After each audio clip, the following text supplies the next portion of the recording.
지금부터 국립목포대학교와 문화관광체육부가 공동으로 주최하는 제3회 전남 지역발전 포럼을 시작하도록 하겠습니다.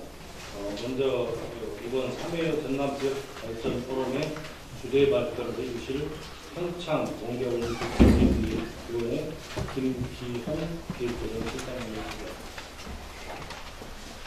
반갑습니다. 오석규 전 목포대학교 총장님 모셨습니다. 네, 반갑습니다. 오늘 총장님께서 부득이 안 오셔가지고요. 일단 축사를 해줄 기획처장 박영경 처장님 모셨습니다. 학생처장이신 전홍훈 처장님 모셨습니다. 반갑습니다. 그리고 바쁘신 중에도 오늘 포럼에 참석해 주신 전라남도 목포시 강진, 신안, 영광군 관계 공무원들께 진심으로 감사의 말씀드립니다. 앞으로도 저희들이 초반에 말씀드렸는데요. 한 달에 2번 정도 이런 지역 발전 포럼을 개최하겠습니다. 주제는 다양하게 첫 번째는 저희들이 식품 분야, 두 번째 R&D, 세 번째 관광 분야 이렇게 하는데요. 지역에 가시면 꼭 그런 홍보를 해주셔가지고 많은 공무원들이 참석해서 이렇게 협조해 주시기 바랍니다. 다음은 목포대 박영용 기획처장님께서 환영사를 해주시겠습니다. 이 행사가 많은 지자체 관계자분들과 대학의 관계자들 모든 분들한테 큰 도움이 됐으면 바랍니다. 그리고 아울러 먼 길을 마다하지 않고 이렇게 참석해 주신 김기용 시장님께 감사드립니다. 그리고 우리 다 이제 뭐 양력 속에 이런 부분이 있겠지만 우리 대한민국의 관광, 체육 이런 쪽의 모든 일을 사실은 담당하는 가장 중요한 역할을 하시는 우리 실장님이십니다. 많은 도움이 됐습니다. 감사합니다. 방금 소개받은 김기용입니다. 제가 아까 우리 사회 보시는 분이 잠깐 말씀하셨지만 제가 우리 전홍훈 학생처장님한테 특강을 받았을 때는 문화체육관광부 관광국장으로 재임하고 있을 때였습니다.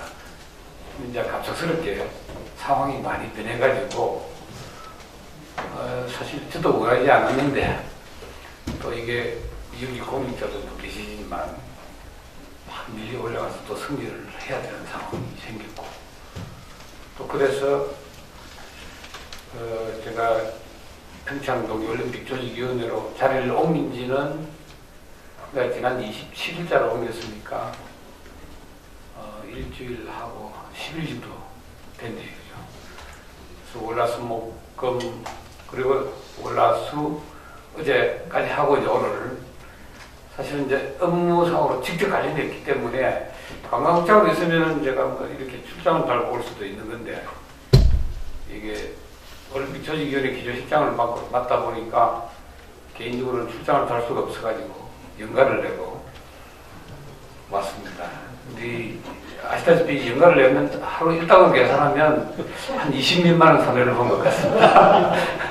그건 우리 제가 사실 개인적으로는 동생처럼 여기는 우리 정 교수가 알아서 챙겨준다 그랬어요. 모르겠습니다.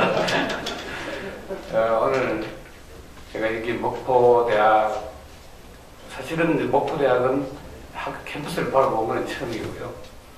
전남은 제가 자주 가드렸습니다. 제가 뭐 아까도 제가 점심 식사를 하면서 우리 박 대장님하고도 이야기 많이 나눴습니다만 각 시군에는 그렇게 공문이 개인적으로는 저는 이제 고향 들어보시면 아시겠지만 이게 경상도 사투리가 있지 않죠.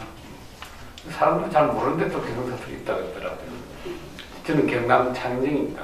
경남 창녕이고 학교는 고등학교 마산에서 나오고 대학을 이제 서울에서부터 시작해서 객지 생활을 한 지는 꽤 오래됐습니다.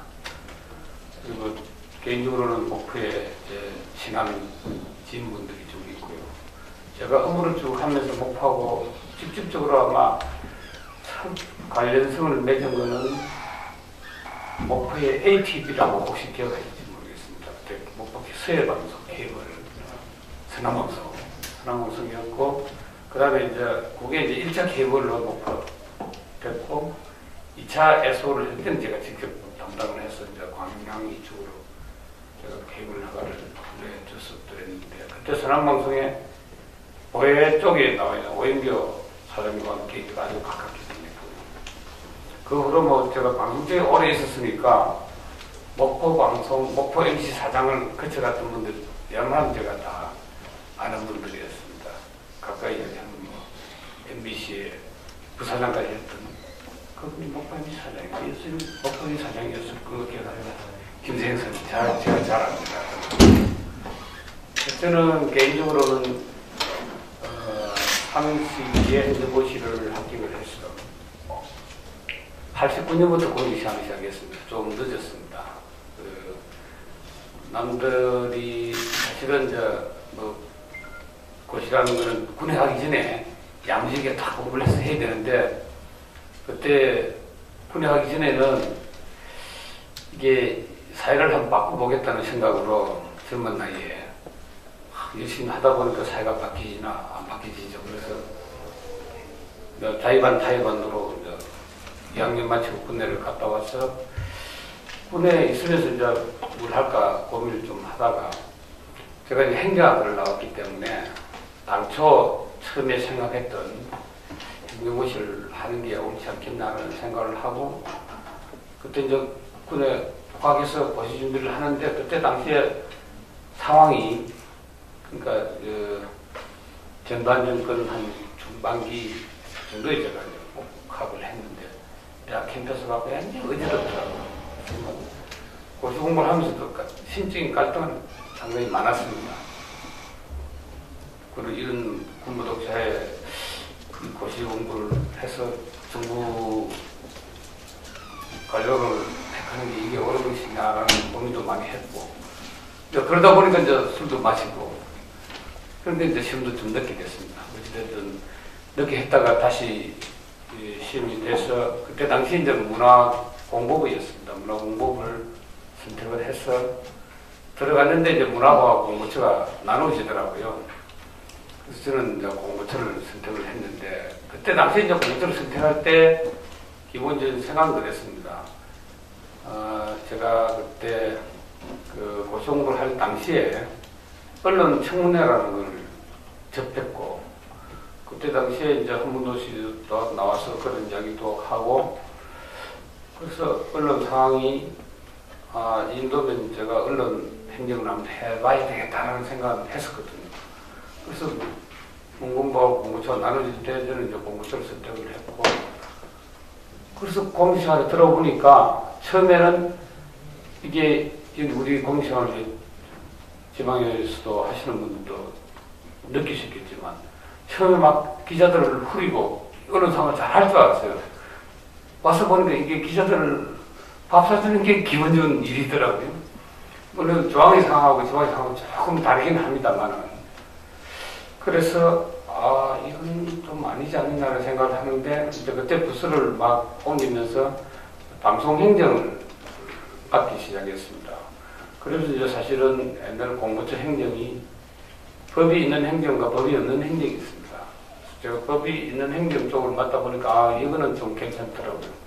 그래서 제가 그때부터 쭉 방송행정 업무를 많이 맡아드렸습니다. 과장 한 중반까지 한 7년, 8년 가까이 방송행정 업무를 맡았었는데, 제가 제 손으로 했던 게 뭐 저는 지금도 후배들한테 자랑스럽게 그렇게 이야기를 합니다만은, 지역 민방을 허가해주고, 그 다음에 이제 케이블 TV, 그리고 위성 방송을 할 수 있는 이제 기반을 다져놓는 일까지를 했습니다. 그래서 저는 지금도 그게 저한테는 공직생활 하면서 큰 자산이 됐고요. 지금도 방송 쪽이나 이 컨텐츠 업계에서 저를 정신적으로도 그렇고 많이 서포트 해주는 분들이 있습니다. 그때 당시에 이제 지금 전남지사를 지냈던 분, 아까 저 잠깐 얘기했습니다. 박준영 지사님이 국내 언론비서관 하실 때 제가 그 문화부 방송 광고부 과장이었습니다. 과장이어가지고 직접적으로 일을 많이 했고요. 그리고 이제 그때 당시에 공보수석이 박지원 지금 의원님이죠, 여기에.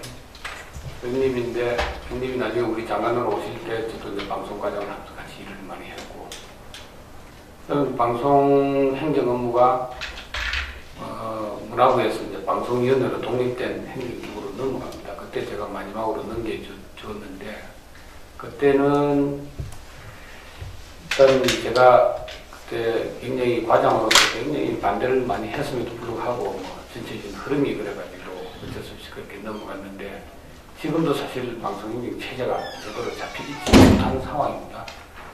뭐 아시는 분은 아시겠지만 방송위원회가 민간에서 행정을 담당하는 조직이 되었다가 다시 방송통신위원회로 합쳐졌다가 이번 정부에서는 또 다시 미래창조과학부 하고 또 방송통신위원회로 나눠지는, 그래서 사실은 좀 발표를 못 잡는 그런 상황까지 이렇게 오게 됐는데, 어찌됐든 그런 업무를 쭉 하다가 제가 체육 업무를 국제체육과장 할 때 시드니 올림픽 남북 공동 입장, 그리고 그 다음 해 제가 체육교육과장, 국제체육과장 하면서 평양을 김한길 장관하고 방문을 4박 5일 했던 기억이 있고, 그때 남북 오사카 탁구 선수권대회에 제가 직접 북한하고 협상도 하기도 하고 해봤습니다.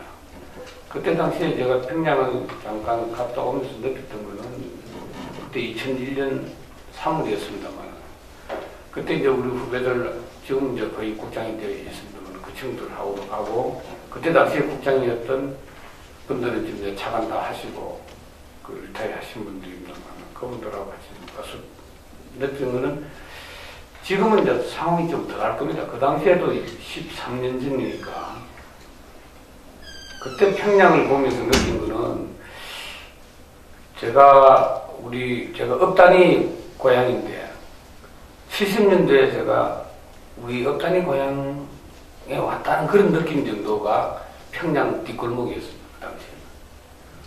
지금은 아마 그것보다는 좀 더 할 거라고 생각하는데, 그래서 그때 후배들도 그러더라고요. 야, 이거 참 학교 다닐 때 참 못 모르고 참 개모를 했다.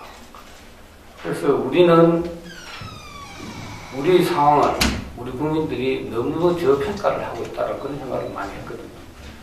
우리나라는 정말 대단한 나라인데 우리 국민 스스로가 우리를 너무 저평가하고 있다. 그런 생각도 좀 해봤었고요. 그건 제가 나중에 관광을 하면서 잠깐 말씀드리겠습니다만은, 잘 아시다시피 우리가 61년도 우리 국민 GDP가 1년 GDP가 81불인가 그랬습니다. 81불. 일본이 한 300몇 불이었고요. 필리핀도 우리 한 3배, 4배, 남아공이 우리 한 3배, 4배. 그 정도 됐거든요. 근데 지금은 여러분 아시다시피 일본은 아직까지도 우리보다 뭐 한 2배 정도 가까이 많습니다만, 필리핀이나 남아공이나 우리가 아프리카보다 더 훨씬 적었으니까요. 그런 나라들이 우리하고 비교할 수 없을 정도로 그렇지 않습니까? 우리는 정말 한 세기 만에 이제 원조 받는 나라에서 원조 주는 나라로 이렇게 바뀐 세계 유례가 없는 나라입니다. 우리나라. 그 정도의 자랑을 할 수 있는 위치인데도 우리가 우리 스스로가 너무 낮게 평가하고 있다는 그런 생각을 많이 해봤었고요. 그거 마치고 제가 이제 국립인대미술관에 잠깐 한 1년 가까이 있었고, 그 다음에 문화교육과장을 하면서 우리 문화의 해외 수출하는 그건 전체적인 해외 문화교류 업무를 총괄하는 과장을 한 1년 마치고, 뉴욕문화원에서 현지에서 우리 한국 문화를 전파하는 그런 역할을 한 3년 6개월 정도 했습니다. 3년 6개월 정도 하고, 그 다음에 다시 귀국을 해서 미디어정책과장을 한 7개월 정도 하다가 참여정부 말기 때 한 1년 정도 남겨놓고 청와대 행정관을 했습니다. 참여정부 아시다시피 이제 국내정부 참여정부 10년, 그 다음에 다시 이제 보수정부 왔는데, 그때는 참여정부 말기에 참여정부에 근무했던 사람들이 거의 복대에 살아남지를 못했는데 또 저 같은 경우는 뭐 다행스럽게 본부의 이제 미디어 국장을 맡으면서 한 1년 6개월 하면서 언론 개혁법을 통과시키는 역할을 했었고요. 뭐 마치고 이제 체육 국장을 맡았습니다. 그게 09년 8월 달입니다. 제가 체육국장을 맡으면서 체육국장 맡자마자 한 3일, 4일 정도 지나니까 평창 동계올림픽 유치위원회가 결성이 되더라고요. 그래서 한 2년 동안 평창 동계올림픽 유치하는데 사실은 어떻게 보면 전념을 했다고 할 수 있습니다. 그래서 2년 동안 노력해서 여러분 알다시피 우리가 2번에 걸쳐서 떨어졌다가 세 번째 이제 우리 11년 7월 6일 날 남아공 도반에서 우리가 참 강력의 순간을 맞이했는데 제가 우리 정 교수님도 잘 아는 우리 조인재 차관이라고 저한테는 선배가 되죠.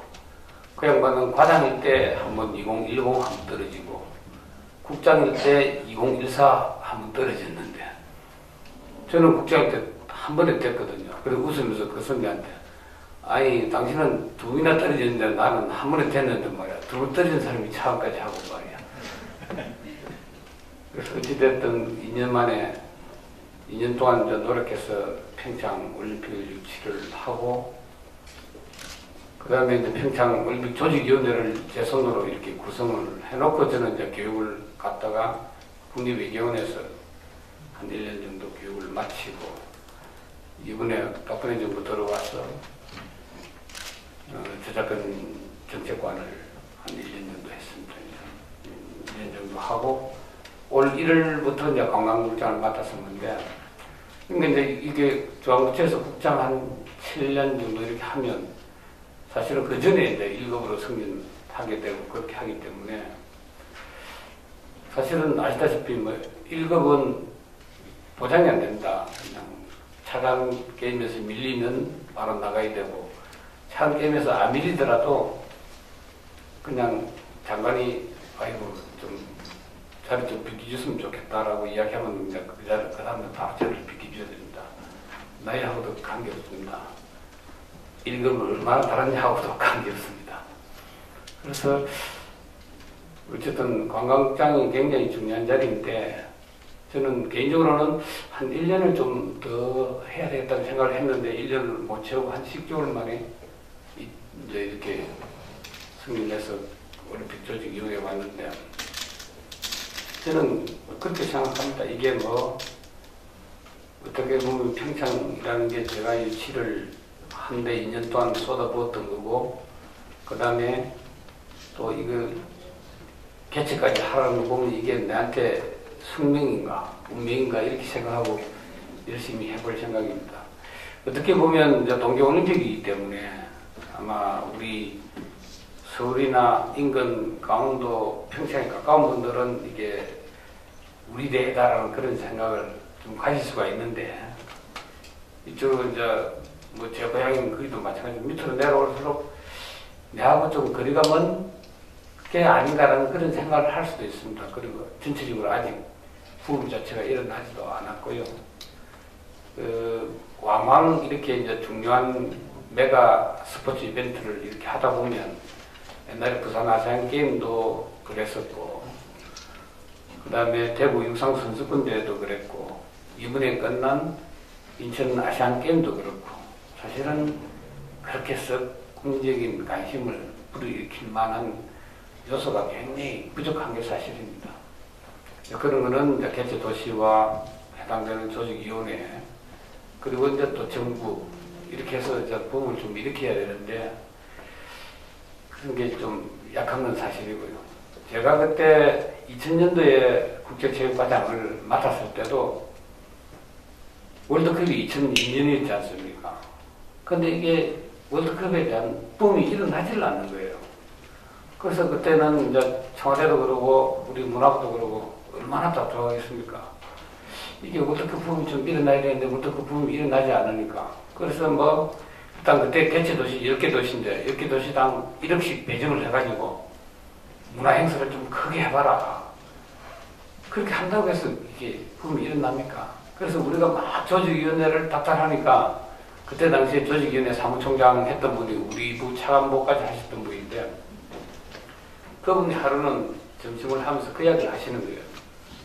우리 국민들은요 아무리 지금 돈을 쓰고 부목을 시켜도 절대 끊지 않습니다. 그러나 임박해 보십시오. 하지 않아도 끊게 돼 있습니다. 그런데 어떻게 우리가 청와대에 대고 대통령한테 대고 붐이 일어나지 않는데 그 때가 다 일어납니다. 그렇게 얘기할 장관이 어디 있고 그렇게 이야기할 공무원이 어디 있겠습니까? 그래도 그냥 우리가 막 딱딱하고 그랬는데 어쨌든 그분은 그렇게 말한 시니컬한 태도 때문에 애도 그랬고 나중에 또 조직위원회 홈페이지 사건이라는 게 하나 생기는데 그 사건 때문에 이제 결국 중간에 옷을 벗었습니다만 지금도 사실은 이번에 그 아시안게임도 그랬습니다만 그래서 왕왕 그런 대회를 개최하면 내년에 우리 광주 유니버시티 때도 마찬가지일 겁니다. 광주 유니버시티 때도 사실은 이제 광주 유니버시티 때도 전 세계에서 대학생들이 모이잖아요. 저도 뭐 그 내용을 너무나 잘 알지만 사실은 다른 나라에서 개최하는 유니버시티 때는 우리나라처럼 이렇게 요란하게 뜯어지지 않습니다. 그 시설들도 기존에 있는 시설들 거의 개보수해서 좀 운영하는 수준이고 그런데 이제 우리 광주는 하도 이렇게 드시니까 예산도 많이 다 쓰고 지금 조직위원회 사무총장 하는 분이 기획예산 기재부 출신이 돼가지고 저도 뭐 개인적으로는 아주 친한 분입니다만 돈도 많이 가지고 왔습니다. 가지고 왔고 그렇긴 한데 사실은 이 방송권이나 이런 것들은 거의 중계도 전 세계에서 그렇게 관심이 없습니다. 우리 혹시 기억하실지 몰라도 대구 유니버시아드에 기억하시는 분도 거의 없을 거예요. 그 정도거든요. 그러나 이제 대구 육상 선수권대 같은 거는 이제 전 세계적으로 우리는 육상이 경기력이 워낙 약해가지고 육상에 대한 관심이 없지만 육상은 그야말로 체육의 가장 기초 종목이기 때문에 전 세계적으로 체육을 하는 사람들은 육상에 대해서 굉장히 관심이 많죠. 그런데 그조차도 사실은 국민적 부흥을 일으킬 수 있는 여건이 안 되고 또 기본적으로 우리는 경기력의 육상에서는 스타트 라인에 결승 라인에 설 사람이 없습니다. 그래서 관심이 있고 그래서 발작하는 게 이제 아시안게임 같은 경우는 북한 선수들 데리고 오고 북한 응원단들 데리고 오고 요번에 인천 아시안게임도 마찬가지지 않습니까? 북한 선수단 그리고 북한 응원단에 전적으로 의존하는 그런 상황이 있거든요. 결국 북한 선수단은 왔지만 응원단에 안 오는 바람에 우리가 국민적 부흥을 일으킨데 조금 실패한 거고 또 문화행사 자체도 컨셉이 기본적으로 잘못됐다 그래가지고 지금 우리 평창 조직위원회도 그것 때문에 지금도 비상이 걸려 있습니다. 우리가 컨셉을 어떻게 잡을 것인가. 그리고 하나 걱정되는 거는 평창 같은 경우는 이게 기본적으로 동계스포츠고 동계스포츠는 아시다시피 동계스포츠를 하는 나라들이 북부에 위치한 몇몇 선진국 그렇습니다. 하계는 전 세계 전 영역에 다 종목들이 활성화되어 있지만 이제 우리 동계스포츠 자체는 종목도 그렇고 그리고 동계스포츠 자체는 기부 자체가 돈이 들어가는 기부이기 때문에 좀 잘 사는 나라, 잘 사는 사람들만 할 수 있는 스포츠거든요. 그런데다가 사실은 지금까지 동계스포츠가 열리는 그런 나라는 도시들은 그나마 큰 도시가 빙상, 설상의 작은 도시, 산속의 도시 이렇게 있는데 우리는 컨셉이 바뀌어져가지고 설상을 하는 작은 도시가 호스트 시티가 되어 있고 빙상을 하는 비교적 큰 도시 강릉이 일단 그 부호스트가 되어 있기 때문에 개폐막식을 평창에서 해야 되는데 이번에 했던 소치나 지난번에 했던 밴쿠버 같은 데는 굉장히 따뜻한 도시입니다. 거의 영상을 위장한 도시인데 우리가 개막을 할 때쯤이면 평창 같은 데는 아시다시피 2월 초면 거의 마이너스 15도에 가까운 그런 날씨거든요. 그래서 좀 걱정스러운 부분이 있습니다. 어찌됐든 그런 부분도 저희들이 이제 고민을 하고 있는 부분이고요. 그래서 오늘 제가 여기 와서 이제 우리 정 교수님한테 여쭤보니까 주로 어떤 분들이 모이느냐, 우리 가까운 시도에 있는 관광담당 공무원들, 아니면 그냥 국장님이 그 당시 국장이었습니다.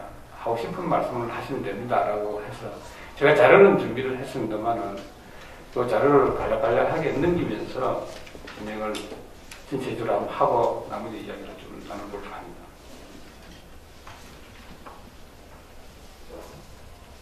혹시 이게 관광이라는 단어가 어디에서 처음에 유래가 되셨는지 혹시 아시는 분이 있습니까? 우리 신 박사 안 계실 때 이야기해요. 네. 그래서 사실은 우리 신 교수님 여기 계시지만 저는 개인적으로는 관광을 이렇게 깊이 공부를 안 했기 때문에 관광국장 한 10개월을 했지만 뭐 관광을 계속 연구한 사람하고 비교를 할 수 있겠습니까? 아무리 정부사에 있었다 하더라도 관광이라는 단어가 어디에서 유래를 했느냐 아시는 분, 우리의 관광 담당하시는 우리 공무원 지하철 우리 교수님 혹시 관광 중국 전공했습니다. 이게 옛날에 그 준나라 시대 때 역경에 나오는 얘기랍니다. 관광이라는 게. 이게 관국지광에서 이제 관광이라는, 그러니까 나라의 빛을 보다라는 관국지광이라는 단어에서 이제 관광이라는 게 유래를 했다고 합니다. 저도 뭐 책 보고 들은 이야기입니다.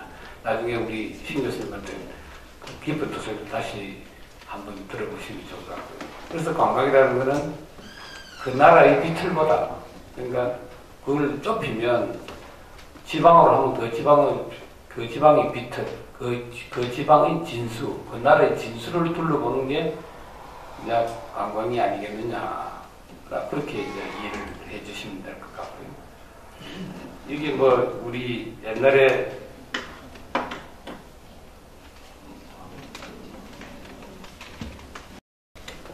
어떻게 전략을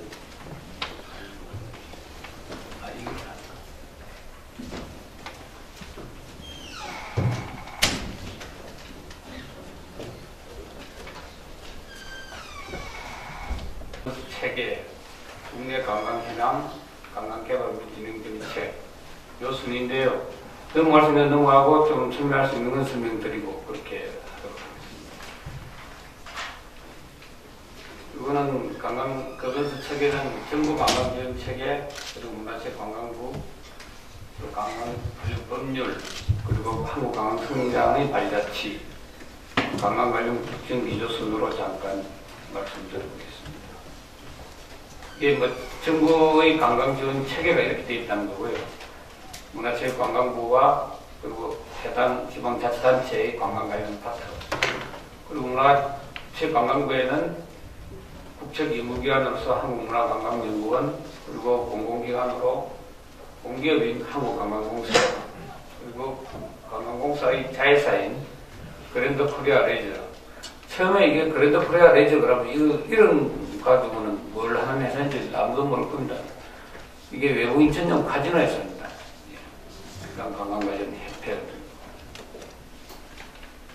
이건 저희 문화관광부가 기존에 이게 이제 조금 바뀌었는데 이 직제가 이렇게 새롭게 바뀌어진 게 지난 10월 27일자입니다.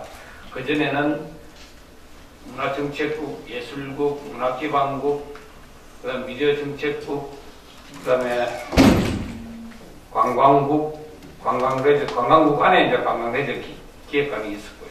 그다음 체육국 이렇게 돼 있었는데 이게 이제 독립국을 다 없애버리고 실체제로 다 바꿨습니다. 그래서 말하자면 장관님이 실장들만 소집하면 전체가 커버될 수 있도록.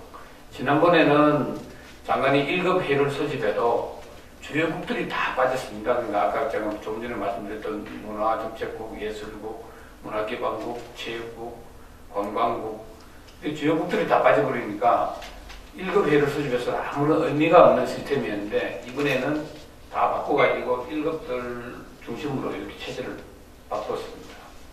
아마 일 자체는 좀 효율적으로 되면서 어떻게 보면 밑에 직원들은 옛날에는 국장하고 차관 바로 장관할 수 있는데 국장하고 또 실장하고 한 단계 더 이렇게 보고체계가 생긴 그런 셈은 됐습니다. 그런 소속기관들이 아주 많은 소속기관들이 있습니다. 그리고 이게 이제 옛날에는 관광국 해서 이렇게 4개, 3개 과의 한 팀에 관광 내지 기획관까지 포함되어 있었습니다만은 이제 정책관 시스템으로 바뀌면서 관광 정책관 밑으로는 지금 제가 맡을 때 관광국장보다는 힘이 많이 축소가 된 거예요. 관광 내지 기획관을 따로 떼줬으니까 독립적으로. 그때 당시에도 뭐 직제상으로는 관광국장 밑에 있었지만 사실상 독립적으로 일을 하고 법적으로는 관광국장 밑이었습니다. 관광정책과 산업과 진흥팀 국제관광과고 이거는 이름을 봐서는 뭐 대충 무슨 일을 8만 달러, 몇 달러가 했는지 모르겠는데 뭐 이게 4조 한 5천 정도 됩니다. 4조 5천 정도. 그리고 관광 예산은 전체적으로 보면 이게 한 1조 3천억 정도 됩니다. 전체 1조 3천억. 그 중에서 이제 관광기금이 차지하는 비중이 8,400억 정도 되는 거고요. 그 다음에 이제 일반 회계.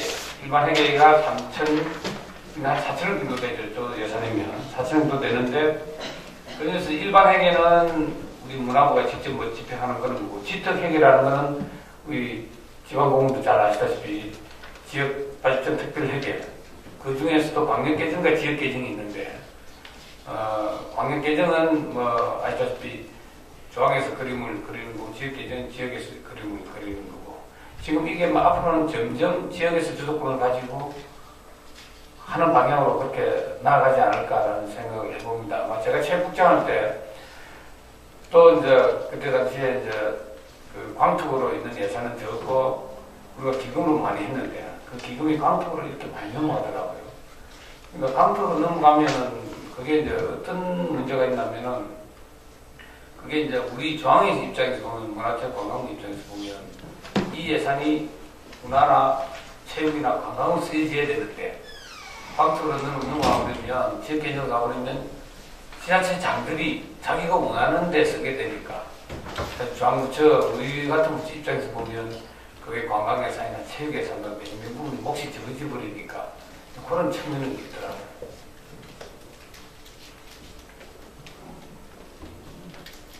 관광관리법률은 관광기본법 이거는 아주 그 조문수가 적습니다. 그냥 상임기법이고 관광진흥법이 75년도 만들어졌는데 이거는 또 너무 또 잡다한 측면이 있습니다. 그래서 이거는 한번 전체적으로 손을 봐서 분법화를 시키든지 그리고 뭐 카지노나 이행업이나 이런 독립법화 시키자는 요구들이 지속적으로 있기 때문에 이거는 전체적으로 제가 사실 국장한테 이 전체적으로 그림을 그려놓고 그 다음에 이제 문광년에 이렇게 스타트를 시키고 있는 중에 사실 짧은 시내에 되지는 않을 겁니다. 그러나 이건 어떤 관광관리법 체계가 관광진흥법이 기본법이긴 하지만 너무 많아가지고 좀 분법화시킬 필요가 있다고 보입니다. 관광진흥개발기금법, 국제회의 산업 육성에 관한 법률, 한국관광공사법 그리고 이제 숙박시설을 좀 확충하기 위해서 특별법, 한시특별법을 만들어 놓은 게 있습니다. 이게 이제 관광숙박시설을 확충한 특별법이고요.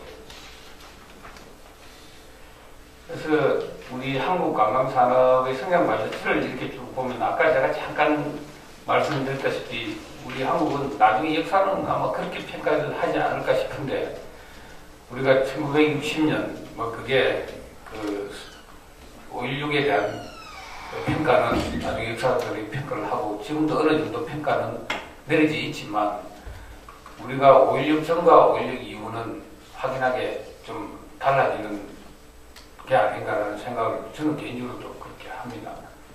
그러니까 이 수치가 저도 여기 와서 이제 관광 업무를 하면서 깜짝 놀랐던 게 61년도에 그때 5.16 한 이후에 처음에 우리나라는 뭐 자원이 없으니까 이게 관광이 앞으로 엄청나게 먹고 살 먹거리다라는 걸 그 당시에 그렇게 인식을 한 것 같아요. 그래서 관광사업진흥법이 그때 처음에 만들어지고요.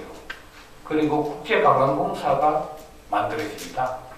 국제관광공사가 만들어지고 62년도에 그때 당시에 일부 호텔들이 국제관광공사에서 직접 호텔들을 관리를 하고 그랬습니다. 그때는 국제관광공사가 아마 지금으로 치면 교통부, 국토교통부 소관이었고요. 그러면서 이제 김주 보문단지나 제주 중문단지를 아주 의적적으로 개발을 합니다. 설악동이나 이런 것들을. 그 당시에 61년대 해외 관광객이 10,000명이었습니다. 10,000명이었고 78년도에 처음에 100만 명을 넘어서고 2000년도에 500만 명을 넘었습니다. 알다시피 12년도에 이제 우리가 1000만 명을 넘어서고 작년에 1217만 명이었습니다. 올해는 한 1400만에 가까워지지 않을까라는 생각이 들고요. 알다시피 지금 전남도 마찬가지입니다. 1400만 중에서 한 40%가 중국인입니다. 중국 관광. 그래서 중국 관광객에 대해서는 나중에 우리가 뭐 다른 아주 깊은 스타디가 필요합니다만 어찌됐든 상황은 이렇다는 말씀을 드리고요. 저기 오른쪽에 잠깐 써놨습니다만 우리가 89년도에 해외여행 자유화 조치가 시행됩니다. 그전에는 뭐 우리가 해외 나가는 게 얼마나 참 귀하고 힘든 그런 케이스였습니까? 그래서 지금 박근혜 정부는 관광을 국정 기조 중에 아주 관광을 굉장히 높이 이렇게 놓고 있는 그런 상황입니다. 하여튼 대표적인 융합산업으로서 창조경제의 주축이 되도록 한다. 그리고 관광의 행류는 국민 개개인의 창의성 고용과 국민 행복 증진에 있다. 그리고 관광을 통한 선진문화국가의 품격과 국제적 위상을 강화시킨다. 그리고 남북 이게 이제 국민 국정 기조에 맞춘 우리 관광의 그 과제들을 이렇게 정리해놨다고 이해를 해주시면 될 것 같고요. 그래서 우리가 사실은 지금 지난 정부에도 뭐 그런 케이스가 한두 번 있었습니다만은 지금 대통령이 직접 주재하는 국정과제 관련 회의가 한 3가지 정도가 있다라고 보시면 됩니다. 무투회의라 그래가지고 무역투자진흥 확대회의, 고위고 관광진흥 확대회의가 두 번째였고, 최근에 규제개혁 관련 장관회의, 이 3개 정도를 대통령께서 직접 주재하는 회의입니다. 그 정도로 대통령이 관광에 대해서는 아주 중요성을 인식하고 있고, 올 초에 관광을 5대 중점 육성 서비스 산업의 하나로 관광을 지정을 했고요. 그래서 요거는 일단 우리가 관광 관련 과제들을 정리하는데 앞부분하고 거의 이렇게 중복이 될 겁니다만 일단 고부와 융복합 관광대주 육성, 관광을 통한 국민행복, 관광복지 실현, 관광 일자리 창출과 근로조건 개선, 그리고 중소관광지역 육성, 관광 거버넌스 체제 정비, 저가 관광 근절 및 관광 수용 태세 개선, 그 다음에 관광 숙박 산업의 장상대 및 등급제 의무화, 국민 국외 여행 안전 제공을 위한 공적 서비스 제공 및 영업법 제정, 그리고 지셰프 유치계획의 녹색 관광 아젠다 주도 등 국제 관광 협력 강화, 고부와 같이 창출 관광에 대한 고품격 철도 행정 서비스 제공을 국정과제 관련한 우리 관광 정책 과제들입니다. 방금 말씀드렸던 대로 그 밑에 두 번째 2차 관광진흥 확대회의가 올 2월달에 있습니다. 제가 직접 이 회의 사회를 봤고요. 세계 관광 시장의 변화인데 이거 좀 수치니까 그냥 넘어가도록 하겠습니다. 혹시 전 세계 관광객이 가장 많은 나라가 어디 나라인지 혹시 아십니까? 전 세계, 그러니까 전 세계 해외 관광객이 가장 많은 나라. 중국, 프랑스입니다. 프랑스. 프랑스가 제일 많고요. 관광 수입을 가장 많이 내는 나라가 어딘지 아십니까? 미국입니다.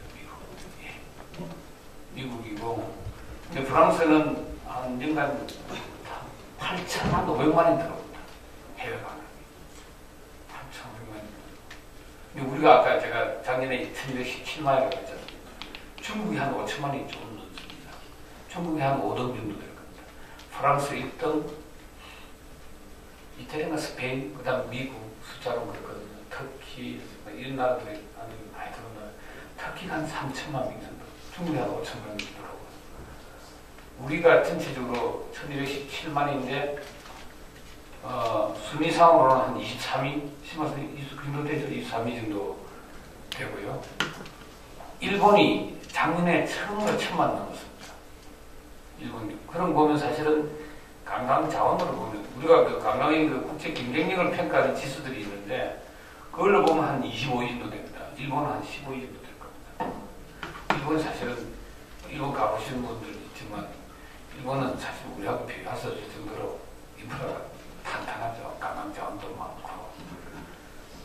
저는 사실 제가 미국 생활을 하면서 우리나라 이렇게 해외 관광객을 유치하기 위해서 이렇게 직접적으로 노력하는 우리 문화부 관광국도 그렇지만 우리 관광공사 그리고 각 지방자치단체들 대단한 겁니다. 우리가 이 정도의 자원 가지고 이 정도 나라 관광객을 끌어들이는 건요 거의 기적에 가깝습니다. 저는 그렇게 생각합니다. 요즘 그 이점은 사실 중국 때문이기도 하고요. 그리고 한중일 이렇게 가까이 있는 것도 사실 덕을 많이 보는 것 같기도 하고.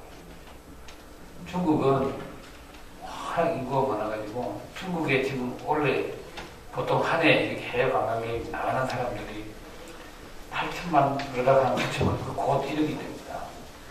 그 사람들이 주로 어디 가겠습니까? 주로 이제 돈 좀 있는 사람들은 유럽으로 미국으로 갑니다. 그리고 좀 없는 사람들은 우리나라 오는 사람들은 그래도 좀 덜한 사람이 그쪽 있으면 중동 쪽으로도 이렇게 많이 터키나 이쪽으로도 많이 가고 일본도 가고 제일 쉽게 올 수 있는 나라가 한국입니다. 한국 오고 사실은 여러분 알다시피 중국은 땅덩어리가 워낙 크니까 자기들이 홍콩 가는 것보다는 북경에서 우리나라가 훨씬 가깝습니다. 돈도 싸게 들고요. 마카오 가는 것보다 우리나라 가는 게 훨씬 싸게 들어갑니다. 그래서 사실은 제가 올해 3월달에 그 영종도 복합리조트 카지노 발표를 제가 직접 했습니다만 지금 우리가 준비하고 있는 게 외국인 생존 카지노 복합리조트 그 영종도 쪽에 아마 그 준비를 제가 거의 마무리 지어놓고 우리 문광현 그 팀들하고 같이 계속 작업을 해서 거의 발표 단계까지 해놓고 왔는데 그게 이제 어느 정도 한두 개가 성공 가능성이 있는 게 저도 이번에 이제 마카오나 싱가포르 그쪽으로 복합 리조트 쭉 둘러보고 왔는데 중국 사람들이 막 지금도 우리 카지노 아까 얘기했던 복합 리조트 카지노 GKL 외국인 진영 카지노 그 다음에 반자 두께가 매출한 80% 올리고 있는데 서울에 오고 거의 하고 있죠. 하나는 대부분이 거의 한 60%가 중국 사람. 중국 사람들은 와파고를 좋아하고 그러니까 앞으로 좀 약간 걱정은 어느 날 갑자기 중국이 마음을 해가지고 그럼 뭐 그렇지는 않을 거라고 보여진다만 금리 조치를 한다든지 좀 더 엄격한 조치를 한다든지 하면 우리 관광산업이 너무 흔들릴 가능성이 있습니다. 그런 거를 사전에 좀 대비를 해야 되고 그래서 이제 우리 서울도 마찬가지지만 각 지방에서도 좀 고품격, 고부가 관광상품을 많이 개발해야 됩니다.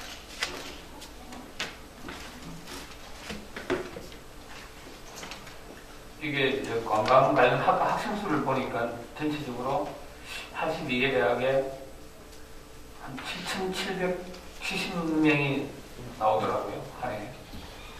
직접적인 거하고 간접적인 거하고 하면 직접적인 게 이제 관광가의 학과가 되고 776도 나오고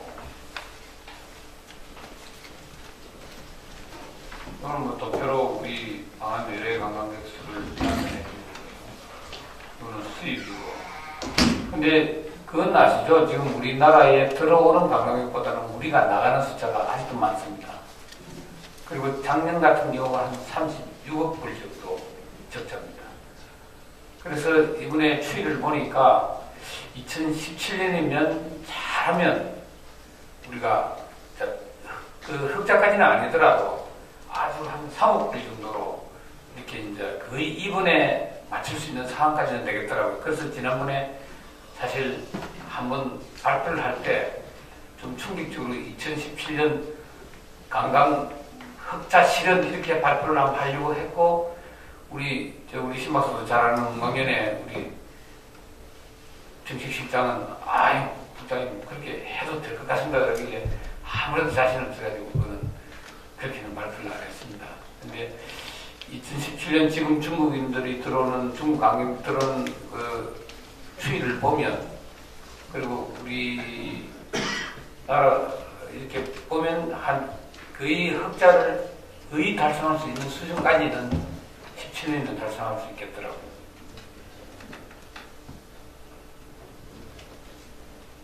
근데 여기 오른쪽 도표 막대기를 잠깐 봐주십시오. 이게 그 앞에 글 써놨습니다만 해외 주요 국의 시장은 국내 관광이 사실은 주도하고 있습니다. 한국은 국내 관광 비중이 낮아가지고 외부 충국이 양이 크면 비수기의 경쟁이 악화되는 문제가 발생했다는 얘기는 일본은 아까도 말했죠. 일본 사람들이 일본 자기 나라를 둘러보는 그게 이제 그게 95%는 되는 겁니다. 미국은 한 88%가 되고 프랑스가 한 70% 되는데 우리는 저기 60% 해놨으면 59.5만 그렇습니다. 이거는 그만큼 우리 국내 관광이 굉장히 취약합니다. 그래서 사실 우리 정부와 관공서에서는 내 나라 구석구석 찾아보기 운동을 그전부터 몇 년 전부터 계속 펼치고 원래 저희들이 국내 관광 주간이라는 걸 만들어가지고 우리가 국내 관광을 활성화시키자는 그런 운동을 사실은 했습니다. 처음으로 이제 관광 주간을 도입해서 좀 외역적으로 시작을 했는데 제가 그때 언론 인터뷰 발표를 한 게 이제 4월 15일이었습니다. 15일이고 이제 이런 박하고 16일날 언론이 신문에 쫙 나오게 돼 있는데 아시다시피 안타깝게도 4월 16일날 우리 인근이 아주 참 어처구니 없는 그런 사고가 생기는 바람에 국내 관광 업계도 굉장히 어려운 상황이 처해져 있습니다.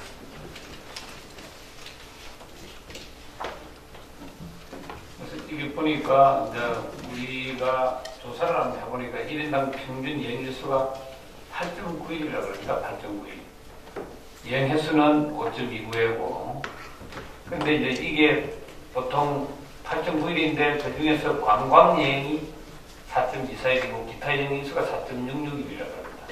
앞에 이제 관광여행이라는 거는 그야말로 여가, 위락, 휴가, 건강치료, 종교순례 그리고 기타 여행이라는 게 이제 가족, 친지, 방문까지도 사실은 어떻게 보면 관광여행 일수에 전체적인 관광여행 일수에는 포함됩니다. 훈련이나 연수, 사업등의 전문 활동하는 것도 포함되는 거고요. 사실 이걸 수치가 보면 이걸 하루만 늘려도 이게 우리 경제적 효과가 엄청나다고 합니다. 그래서 뒤에는 나오겠습니다만 저희들이 이제 관광주간을 설정하고 그다음 국내 관광 활성화시키기 위해서 공무원 여기 이제 공무원도 계시지만 연가보상제도를 바꾸자. 그래가지고 연가를 1일당 연가를 많이 쓴 사람이 적게 남아있는 사람한테 1일당 주는 그 금액을 크게 하자. 그리고 연가보상제를 사실 폐지시키자고 우리가 주장을 했어요. 안행부가 반대하고 공무원들한테 얼마나 연구를 그러냐. 그래서 청와대 가서 이제 조정회의를 했는데 그때 제가 이제 관광조건제를 만들어가지고 청와대 조정하기를 했는데 청와대에서도 반대를 하더구나. 그래서 이게 연금은 이렇게 만들고 말이야. 어쨌든 그때 아주 공무원들이 그때 이제 청와대 비서관이 저한테 했던 얘기가 있었는데, 아니, 해외에서도, 일반 기업도, 그거는 선택하는 거 아니냐. 자기가 연가를, 법적으로 갈 수 있는 연가를 열심히 다 쓰는 사람과, 쓰지 않고 자기가 열심히 남아 일하고, 대신에 그걸 어느 정도 금전적으로 보상받을 수 있는 부분이 있는데, 그것까지도 없애자 그러면 되느냐. 그래가지고 결국 공무원 연가 보상제도는 없애지를 못하고, 그 다음에 연가 제도를 개선하겠다는 안을 내놨는데, 그건 안행부가 받아들이는데, 시행이 잘 안 될 겁니다. 걱정 안 하셔도 됩니다. 근데 보통 보면 우리가 법정으로 공문을 쓸 수 21일이지 않습니까? 21일인데, 저도 지금까지 오늘 포함해서 이틀 썼거든요. 오늘 포함해서 이틀 썼는데 거의 못 썼습니다. 쓸 수가 없었고요. 중간에 한번 4일인가 5일치를 중간 정산해서 주더라고요. 이제 남은 거는 예산이 있느냐 없느냐에 따라서 사정에 따라 달라지는데, 보통 제가 작년 같은 경우도 한 200만 원 넘게 받았으니까, 그건 또 집에서는 나오는 줄 모릅니다. 그래서 그건 그렇게 받았는데, 그조차도 사실 저도 같은 공무원으로서 관광을, 국내 관광을 활성화시키자 그러면서 그 주장을 했지만, 내심으로는 동료 공무원들한테 좀 미안하더라고요. 근데 아마 그건 시행이 좀 쉽지는 않을 것 같고요. 우리가 관광 방문하는 권역을, 내려가는 형태로 방문한 권역을 보니까 서울권이 80.9%, 경기권이 17.9%, 인천, 제주, 이게 전라권을 보십시오. 3.8%입니다. 이게 이제 전남, 광주, 전국까지 포함한 겁니다. 전체적으로 보면 제일 취약하게 놓여 있다라고 이해를 하시면 될 것 같고요. 국내 주요 여행 방문지 국민 여행 실태를 보면, 그것도 서울, 이건 비교적 좀 골고루입니다만은, 경기, 강원이 아마 많을 겁니다. 강원이 적네. 경남, 전남으로 보면 8.5. 그러면 평균 정도는 될 것 같습니다. 전남이 그죠? 전북도가.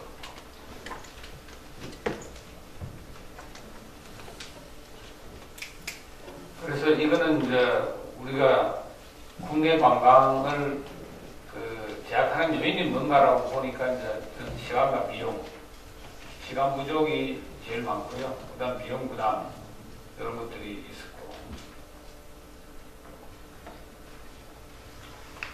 그 다음 요거는 이제 우리, 제가 같이 근무했던 우리 과장이 이제 전남 그 친구가 광양입니다.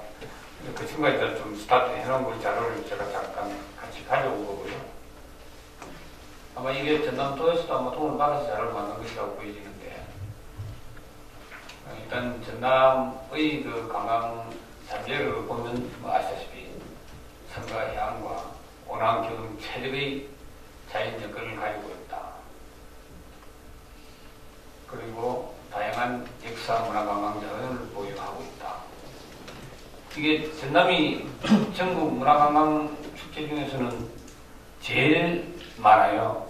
전남이 제일 많고, 뭐 진도 바닷길, 그 다음에 또 화순 축제도 있고, 이게 다른 시대에 비해서는 전남이 굉장히 많더라고요. 그 다음에 목포 해양문화축제, 장흥의 물축제, 강진의 청정문화축제, 보성의 다향제, 담양의 대나무축제, 전남이 제일 많은 편이고, 또 우선 농수 특산물 자원을 갖고 있다. 그 자연 생태 우수로 말하는 다양한 녹색 관광장을 보유합니다. 여기 이제 아시아 최초 슬로시티를 신안군 정도 같이 생겼는데 지금 아마 슬로시티에서 빠졌을 겁니다. 저는 개인적으로 정도를 제가 3번 가봤습니다. 제가 2007년도 혹시 기억하시는 분들이 있을지 모르겠습니다만, 정도 신안군 정도면에 작은 도서관, 그때 이제 근양숙 교사가, 제가 청와대 비서관실에 있을 때 청와대 근양 교사가 정도에 직접 왔어요. 작은 도서관 개관식을 하고, 저는 사전에 와서 답사하러 왔었고, 또 행사도 사전에 왔었고, 그때 엘도라도에 자면서 너무나 좋아가지고 야 이게 어떻게 한국에 이런 데가 있을 수 있나 완전 지성이 온 그런 느낌이었습니다. 그때 겨울인데도 불구하고 그래가지고 우리 가족들하고 12년 제가 교육받을 때 봄에 3박 4일로 왔습니다. 우리 가족들도 굉장히 좋아하더라고요. 뭐 짬뽕 다리에다가 그다음 낙조 그다음 뭡니까 소금 연전 아주 좋았습니다. 최근에 제가 그 통영에 ES 리조트를 갔는데 ES 리조트도 이렇게 바닷가에 쫙 끼고 있는데 제 아내가 정도보다 못하다 그러더라고요. 시설은 ES 리조트 최근에 지었는데 혹시 정도 안 가보신 분들은 꼭 가보십시오. 이게 같은 저도 경남에 있었지만 제가 사실은 부끄럽게 처음 고백하건데 장령에 제 고향이 장령인데 하왕산 그 철쭉이 유명하고요. 진달래 하면 진달래. 그 다음에 하왕산 억새 축제가 유명한데 그 억새불 태우기 몇 년 전에 기억할 겁니다. 그게 아마 사람이 사고가 나서 사람 몇 명 죽는 바람에 그 축제는 지금 중단됐습니다. 그게 유명한 축제가 이제 장경에 진달래 있고 하왕산 진달래 억새불이 있는데 한 번도 못 가봤습니다. 객지에 있으니까 가볼 수가 없죠, 사실은. 아마 신안 엘도라도 리조트는 좀 약간 시설이 좀 넓긴 했는데, 요소를 해야 되겠더라고요. 근데 아주 좋더라고요. 그리고 개인적으로 저는 남양은 가봤고, 청산도는 아직 못 가봤습니다. 청산도는 곧 안 가볼 생각입니다. 그리고 저는 해남, 보성, 땅끝마을, 그 다음에 복일도, 완도, 진도 이런 데는 다 둘러봤습니다. 최근에 여수를 갔다 왔고요.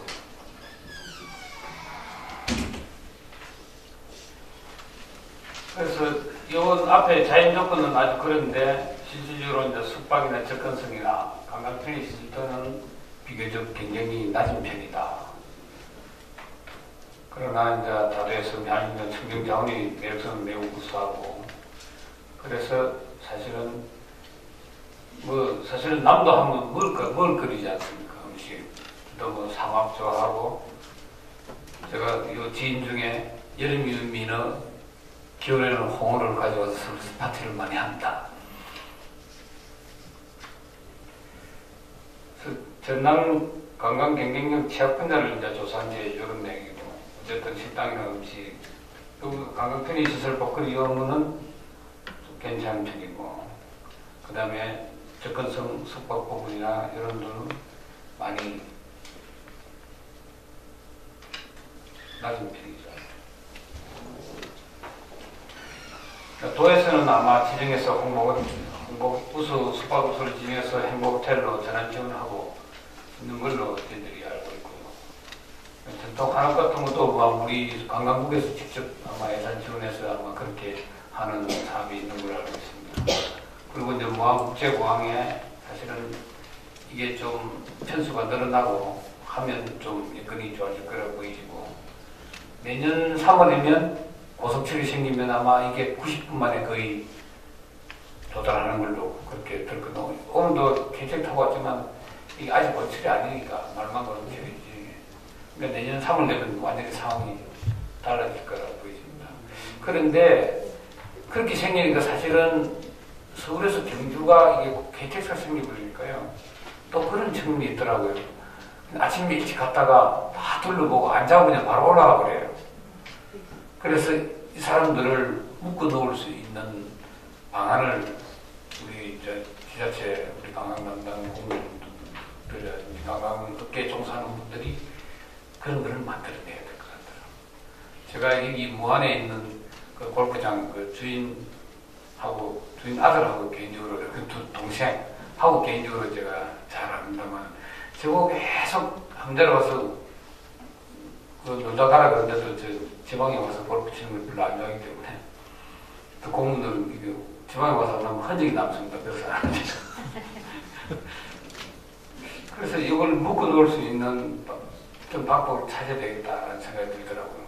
그래서 여수에 이제 전용 크루즈 그것도 이제 저희들도 사실은 이제 해양수산부하고 해서 구로조 관광객에 대한 유치 계획도 지금 짜고 있습니다만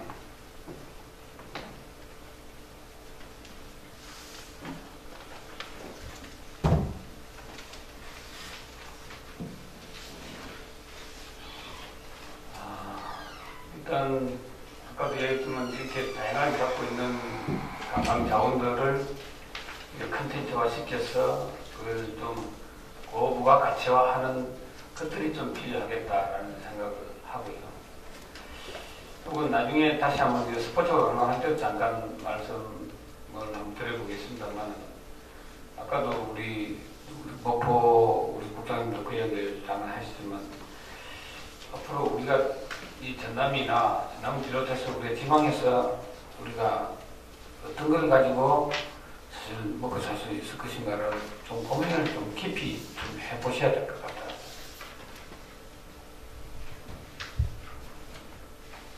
아까 제가 이야기했던 이런 것들, 이게 이제 근로자 휴가 지원 제도는 국내 관광을 활성화시키기, 그러니까 국내 관광을 왜 안 되냐 조사했더니 시간 부족, 비용 부족, 정보 부족이다. 그러면 시간 부족한 것을 어떻게 메워줄 것인가? 아까 얘기했던 또 쉽게 이야기하자면 뭐 이번에 우리가 가을 관광 조안할 때도 뭐 사장님 휴가 보내주세요 뭐 이런 것들 뭐 캠페인도 하고 그다음에 공무들 연가보상 제도를 이렇게 이제 제도를 개선하면 실제로 그 연가보상비를 안 주겠다 라고 정부가 방침을 확 정해버리면 다 연가를 다 쓸 겁니다. 근데 원래 또 그렇게 할 수가 없대요. 그 위험의 소지가 있대. 그래서 그 제도를 못 고친다고 하는 걸 그렇게 이야기하더라고. 그러면서 이제 그 체크 바캉스 제도라고 해가지고 근로자 휴가 지원 제도를 처음에 이제 우리가 시군적으로 도입을 해봤는데 요거는 1인당 40만 원을 기준으로 개인이 20만 원 부담하고 정부가 10만 원, 그 회사가 10만 원, 그래서 20만 원, 20만 원. 자기가 20만 원 내고 40만 원짜리 이행 바우처를 갖는 겁니다. 그 제도를 했는데도 이게 우리가 5,000명을 모으려고 그랬는데 이게 안 모아지더라고요. 그래서 아마 이게 안 되니까 내년 예산도 확보를 못했습니다. 지금. 아까 얘기했던 공무원 연가보상제도 개선. 그러니까 이제 이게 국내 관광을 제약하는 요인이 1등, 2등, 3등이 이런 것도 있는데 이런 것들을 메꿔주는 정책을 펴는 게 이제 우리가 기본적으로 하려고 했던 정책들이었고요. 그래서 이제 관광주간 봄에 설정하고 가을 설정하고 그 다음에 올해의 관광도시라 그래가지고 저희들이 이제 3개년 계획으로 그래서 이제 정부가 예산을 직접적으로 이제 25억 정도 지원하는 그래서 이제 올해 초에 이제 우리가 선정한 게 제천, 통영, 무주 이렇게 선정을 했습니다. 그래서 올해는 일단 그림을 그리고 내년은 인프라를 조성하는데 14억 이렇게 해서 12억, 1억 그렇게 해서 이제 총 3년 동안 25억을 주는 거고요. 내년에는 다시 새로운 3개 도시를 선정하고 그 3개 도시가 이제 올해 선정했던 게 16년 올해 관광도시가 되는 겁니다. 그럼 내년에 선정하면 17년 올해 관광도시가 되고 그럼 우리 전남에서도 좀 이렇게 여건이 좋은 데를 하나 골라서 신청을 하면 내년에 가능할 겁니다. 지난번에 내 기억에 어디가 와서 최종해서 안 됐는데 혹시 전남도에 놓으신 기억을 강진이었나요? 그러니까 이제 그걸 좀 우리 문화부 직원들하고 이야기 좀 해서 어떻게 하면 이제 점수를 받을 수 있는지 그걸 좀 잘 해서 좀 해야 되겠더라고요. 그 다음에 이제 국내 관광시설 장치를 위해서 이제 이런 것들을 했다는 거고요. 그리고 이제 관광경찰은 지금 뭐 서울에 작년에 이제 100여 명을 발족을 시켰고 올해에 부산하고 인천에 각각 35명, 23명을 만들었습니다. 기본적으로 어느 정도 외모가 좀 준수하고 언어가 되고 그래서 해외 관광객들한테 안내도 하고 또 기본적으로 불법적인 행위들을 단속도 하고 하는 업무들을 지금 하고 있습니다. 그리고 관광 안내 표지가 이게 보니까 전체적으로 좀 시스템이 DB가 구축되어 있는 것도 취약하고 또 전체적으로 다르고 또 오기도 있는 부분도 있고 그렇게 해서 이런 강한 표지 관리 시스템을 개선하는 작업들 그리고 지역에 있는 기본적으로 관광협회나 지역 관광 그런 그 단체들 그리고 관광 그 지방자치단체 관련 조직들을 좀 이게 체화시키는 그런 작업들도 하고 있습니다. 교통관광 인프라 확충하는 사업 그리고 유자원을 활용하는 사업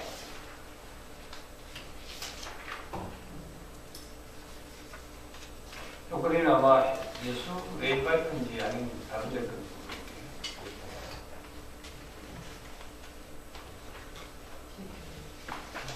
그다음 스마트 관광을 위해서 외래 관광객들한테 스마트 관광 서비스를 제공하고 그리고 이거는 이제 알다시피 대한민국 구석구석 3.0 앱이 있습니다. 이거 들어가서 보면 관광 정보들을 많이 얻을 수가 있고요.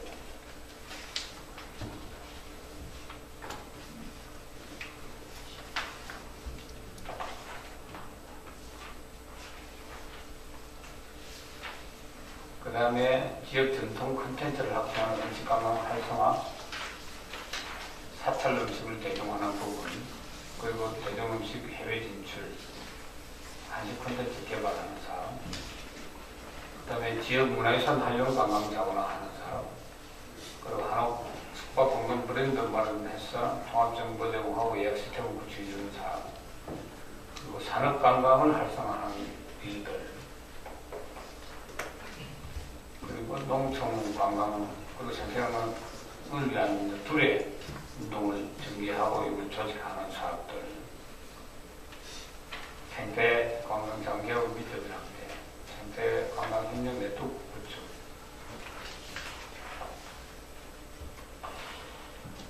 그다음 스포츠 관광 활성화. 요거는 참 여기 이제 전남 광주 관련 사항만 이렇게 정리를 했습니다만. 이게 F1, 영암 F1 코리아. 저는 이게 처음부터 제가 청와대 있을 때 이게 막 발동이 됐고, 그다음 제가 체육하면서도 이거 쭉 했습니다만, 이 부분 참 잘 알다시피 아마 전남도에서는 이게 아마 거의 계획 수준이 아니었나, 그죠? 그래서 저는 전남 지사님 제가 뭐 존경하는 분입니다만 그리고 전남 지사님도 제가 개인적으로 잘 알고 그 다음에 우리 그때 당시 참 주동식 국장 고생 많이 했는데 저는 그때 첫 해는 제가 출장을 멕시코 출장을 가는 바람에 첫 해는 못 왔고요. 그 다음에 그러니까 이제 2011년도는 제가 이제 직접 와서 이제 결성을 봤었는데 사실은 그런 만화들이 있습니다. 알다시피 F1 만화들이 있는데 문제는 첫 해 보니까 강의 VIPS 같은 건 거의 패키지가 100만 원에 가까웠지 않습니까? 100만 원에 가까웠고 우선 이제 이게 인구가 우리 영암에 있다 보니까 할 수 있는 부분도 좀 취약했고 그 다음에 이제 이게 F1 플레이를 가져오는 그 조건 자체가 제가 볼 때는 이게 산표를 납득할 수 없는 정도의 조건이었기 때문에 참 안타깝더라고요. 그래서 이제 원래 안 되고 또 내년에도 또 불투명한 상황이고 그렇다는 이야기 듣고 참 안타까웠습니다. 그리고 그 이제 F1 경기장을 건립하는 예산 지원도 이제 소극적으로 그렇게 하고 했는데 어찌됐든 나중에 이야기 들어보니까 좀 F1 그 경기장은 지금 활용은 하고 있다 그러더라고요. 근데 뭐 그게 그렇게 활용하려고 지은 게 아니지 않습니까? 그래서 굉장히 안타깝더라고요. 좀 더 우리가 연구를 해야 될 것 같고요. 이거는 강조 사항입니다만 유니버시티 때 세계수영 선수 건데 이게 스포츠와 관광 부문은 어떻게 보면 지방자치단체가 아주 괜찮은 스포츠 이벤트를 매년 개발해가지고 그걸로 가지고 먹을거리를 만들어내면 되는데 그게 쉽지는 않습니다. 지금 우리나라에서 그나마 이렇게 스포츠, 그러니까 매년 열리는 스포츠 이벤트라고 할 수 있는 게 뭐, 제주도에 있는 뭐, 그 다음 부산의 수영원 북극 고음대회 뭐, 그 정도. 그리고 춘마대, 춘추 마라톤대.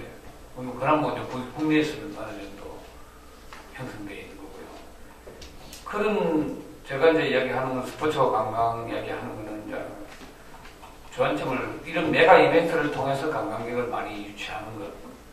플러스, 메가 이벤트는 한번 하면 끝이니까 그거 계속 할 수는 없는 거잖아요. 그래서 이제 예를 들면 이제 춘마대 이런 걸 아주 성공시켰어요. 지금 아마 얼마 전에 끝났던 뉴욕 마라톤 대회 같은 거 열리면요, 전 세계에서 거의 한 뭐, 참가자만 한 5만 명인가 그렇게 됩니다. 그럼 그 가족들하고 하면 10만 명이 몰리거든요. 보스턴 마라톤 대회도 마찬가지입니다. 그런 대회를 우리가 지자체에서 우선 국내에서 몰리는, 국내 사람들이 참가하는 대회를 만들어야 되고, 그걸 거기서 성공시키면 그걸 점점 인터내셔널하게 만들어줘야 되는데, 그런 부분들이 좀 약하다. 제가 우리 문화체육관광부에서 체육국장과 관광국장을 동시에 한 사람이 딱 두 사람이 있대. 아까 제가 이야기했던 조인재 차관 그 양반이 체육국장하고 관광국장을 했는데, 제가 이제 체육국장하고 관광국장을 했는데, 제가 하면서도 계속 제가 체육국장 할 때도 그랬고 관광 쪽에 주문을 했고, 그래서 대표적인 사례가 이제 우리 신박수 선사라고 했지만, 홍콩에 세븐 럭비 경기대라는 게 있습니다. 세븐 럭비 경기대. 이 세븐 럭비 경기대는 매년 3월 마지막 금토일에 이렇게 3일 동안 열리는데, 원래 럭비가 아마 11년 정도 걸릴 겁니다. 럭비가. 근데 세븐 럭비라 그래가지고 7인 럭비입니다. 7인 럭비. 대신에 이제 커트제라고 해가지고 뭐 시간이 굉장히 짧은 것 같아요. 10분인가 15분인가 그렇게 해서 굉장히 다이나믹해요. 그래서 제가 11년 3월 달에 우리 정병국 장관 모시고 홍콩을 갔었는데, 저는 보고 깜짝 놀랐습니다. 3월 달 홍콩이면요, 굉장히 덥거든요. 홍콩 스타디움에 한 4만 명, 6만 명 정도 들어간다고 해요. 3만 들어간다고 정확하게 기억은 없습니다만. 거기에 딱 들어갔는데, 이제 우리는 물론 이제 항공정부 초청으로 갔으니까, 앞에 로얄박스라고 하는데, 거기 들어갔습니다만, 들어갔는데 그 6만 명, 3만 6만 명이 정확히 모르겠습니다. 그게 가득 차 있는 거였어요.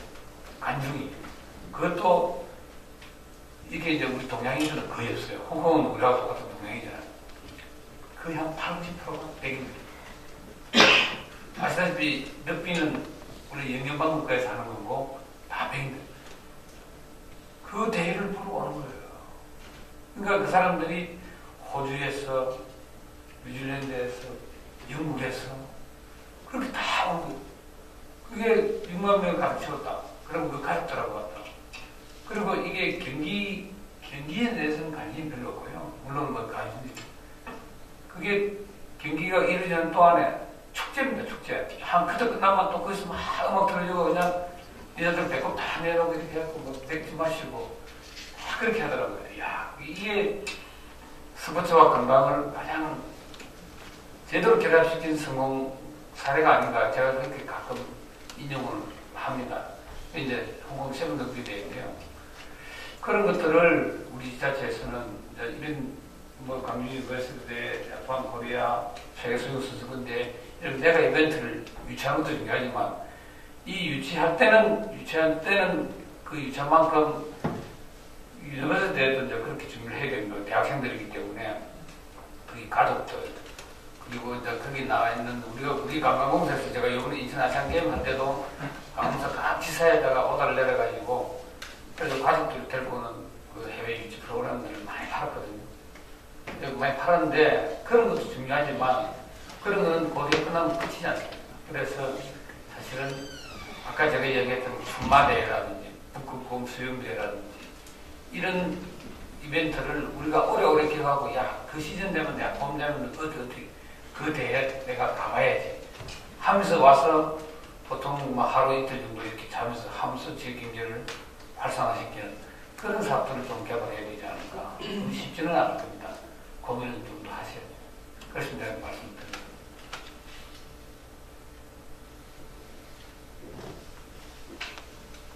이건 이제 마지막 결론입니다. 이건 아마 오래전 자료가 되어서 그렇긴 한데, 우리가 이제 우리 지역 관광부에서 관광국에서 이제 그때 사업으로 5개년 사업으로 2017년에는 최종 이렇게 달성하겠다라고 이제 했던 게 이제 시선도 수입 142억 달러에서 240억 달러로 외래 관광객 1217만 명인데 1600만 명. 근데 이거는 상황이 달라 있습니다. 그때 지난 8월 12일 무투 회의 때 외래 관광객을 2천만 달성하겠다라고 발표를 했습니다. 정부에서. 그래서 제가 이제 기재부 담당 차관보한테 아니 우리는 1600만에 그랬는데 당신들이 왜 2천만이라 그러냐? 그럼 당신들이 400만 원 만들어주겠느냐? 그래서 만들어주겠대요. 근데 이제 사실은 우리 부하고 우리 관광공사는 조금 소극적으로 이렇게 이제 카운트를 한 건 사실입니다. 그러나 우리가 지금까지 관광객이 늘어나는 추세를 쭉 보면 거의 플러스 알파만 하면 2천만 원 제가 보기에는 거의 달성할 수 있지 않을까 싶습니다. 그리고 중국 관광객들 늘어나는 추세를 보면요. 그 다음에 이게 뭐 일자리는 이렇게 한다라고 이야기를 한 거고, 지금 국제 관광산업 경쟁력이 국제 경쟁력이 25인데 이걸 15위까지 끌어올리겠다라는 목표를 갖고 있는 거고요. 그런데 문제는 우리가 정말 2천만 관광객을 수용할 수 있는 수용 태세가 되어 있느냐. 그게 사실은 제가 관광정책을 담당했던 그 주무부처 국장 때도 그렇고 앞으로 저 후배들이 이제 국장 하게 될 거고, 저도 또 이제 또 그걸 다시 또 다른 포지션에서 또 맡게 될지도 모르겠습니다만 사실 그게 제일 큰 거 아닌가 싶어요. 근데 우리는 어떻습니까? 우리가 우리 스스로 외국인들한테 친절하다고 생각하십니까? 우리 한국 사람들요, 저를 비롯해서 안 친절합니다. 그리고 그 인프라가 그렇게 돼 있느냐?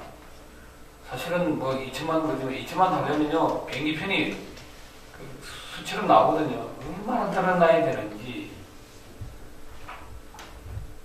그만큼 그래서 이제 방법은, 해답은 지역에서 찾아야 된다라는 이야기입니다.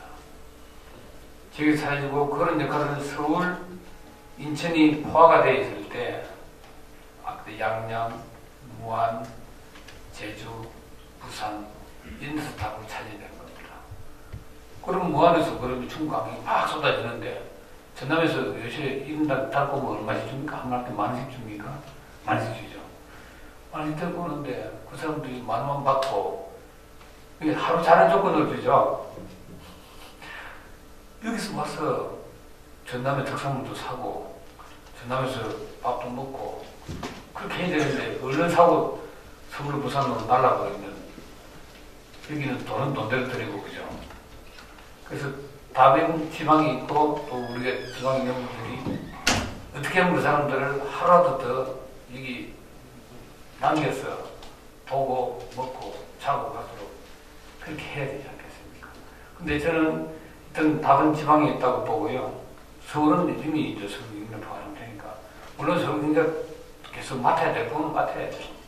근데 지방에서 당장 여기서 지금까지 서울이 아까도 우리가 동영상 봤지 않습니까?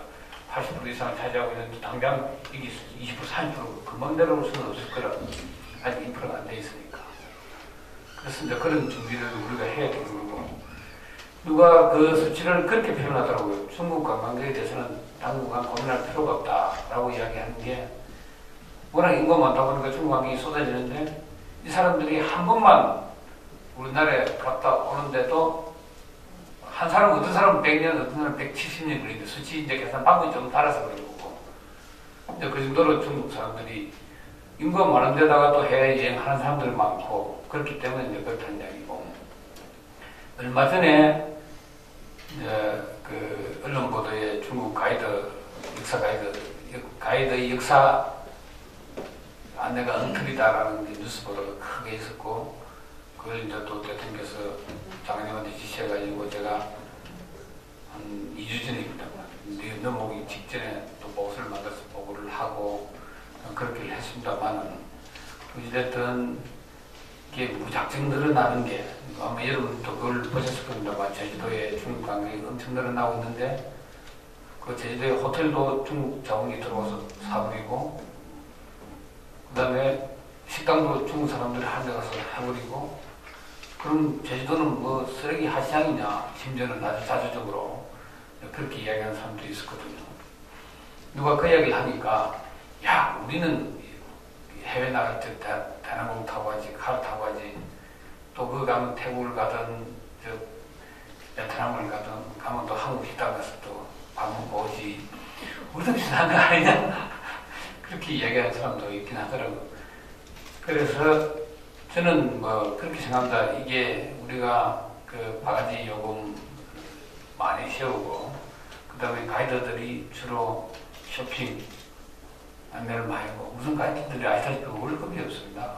월급이 없으니까 다 억지로 쇼핑하는데 막 가서 그냥 쇼핑을 억지로 하게 만들고 그래서 이게 20년 전에 일본 여행 행태가 관광 행태가 지금 우리하고 비슷합니다. 사실은 저는 지금 일본이 경제적으로 참 잃어버린 10년 20년이 굉장히 어려운 상황을 겪었지만 일본의 민도라는 것은 시민의식 수준이나 이런 것들은 사실 우리보다 많이 앞서 있다는 것은 사실이고 그리고 이게 지방에 가보면 그러니까 선진국이냐 아니냐라는 부분은 잘 산다느냐 안 산다는 아마 우리 후진국에 가도요 제가 얼마 전에 그 우즈베키스탄을 갔다 왔는데 우즈베키스탄 또 타시켄트 거기 가면요 타시켄트 시내 도심에 가면 우리 서울하고 비슷합니다. 근데 그 우즈베키스탄이 얼마나 못합니까? 그러나 제가 그 타시켄트에 있다가 사마르칸트에서 이제 유엔 WTO 그 집행이사회를 했는데 아침에 일어나서 사마르칸트 사마르칸트가 우리로 치면 뭐 경주라고 생각하시면 됩니다. 경주 정도의 도시인데 그러니까 실크로드의 딱 중간에 있는 도시가 사마르칸트거든요. 그러니까 실크로드가 이제 중국부터 시작했고 우리는 이제 경주부터 시작했다고 이야기하고 지도에서 보니까 그게 없어가지고 제가 이제 그 박물관에 가서 경주를 열라고 그랬는데 알겠다고 그쪽에서 이야기를 했습니다만 실크로드의 딱 중심이 사마르칸트였다. 중국부터 시작했다고 여기까지 왔고 그 이스탄불까지 가는 그 거리상으로도 거의 중심이 이 사마르칸트. 우리는 경주 정도의 고도인데 거기도 시내 중심은 아주 좋더라고요. 근데 조금만 벗어나서 제가 이제 아침 산책을 저는 굉장히 걷는 걸 좋아해서 어디든 해수욕장 가면 헬스를 하든지 아니면 산책을 하는 안전한 나라에는 산책을 하고 좀 이게 위험하다 모스크바 같은 데 가서는 이제 헬스장에서 헬스를 하는 편인데 가서 이제 우리 친구들 같이 가보니까 거기가 비포장에다가 아까 이야기했던 한 1960년대 우리 업 또는 면단위 정도 수준밖에 안 되더라고요. 근데 이제 저도 옛날 오래전에 일본을 가봤을 때 일본 농촌 같은 경우는 그 당시에 제가 갔을 때도 깨끗하게 총장님 많이 가보셨을 거예요. 깨끗하거든요. 그게 선진국과 후진국의 차이가 아닐까 저는 그런 생각을 해봅니다. 그래서 우리가 앞으로 이렇게 이제 2천만 관광객 시대가 곧 도래될 텐데 그런 준비는 해답은 지역에 있다.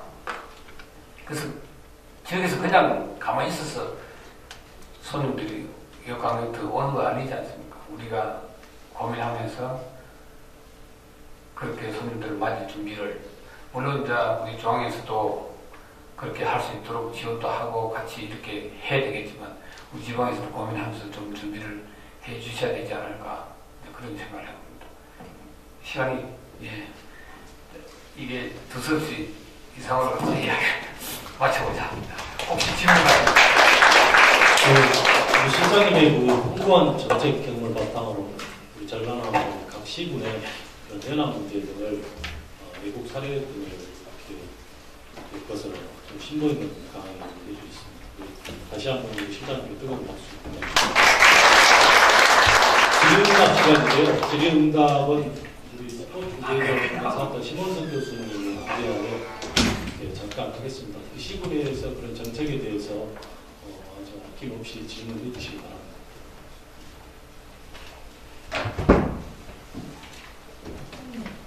네, 반갑습니다. 네, 사회를 맡게 된 관광경영 신호수입니다. 반갑습니다. 우리 김기용 시장님께서 지금 앞에서 쭉 문화관광부의 정책 방향과 그리고 시군의 우리 전남의 특히 관광의 고민거리에 대해서 여러 가지 측면에서 말씀을 해주신 것 같습니다. 다시 한번 김기용 시장님께 감사 말씀드리고요. 우리가 오늘 시장님께서 말씀하신 여러 부분들이 아마도 우리 지역의 관광이라는 게 다 중앙정부의 정책과 굉장히 밀접한 연관성을 가지고 있기 때문에 실질적으로 여러분들이 다 관광 관련돼 있는 업무를 하시는 분도 계시겠지만 아시는 내용도 있고 또 여러분은 또 지금 최근에 문화부에서 또 새롭게 논의되고 있는 내용들도 있는 것 같습니다. 그래서 굉장히 오늘 참석하신 시군의 관광 담당 공무원께서 말씀해 주시면 어떻겠습니다. 그래서 시간 관계상 많은 분의 질문을 하지 못하고요. 몇 분만 간단하게 질문을 하도록 하겠습니다. 질문 있으신 분들 질문해 주시기 바랍니다.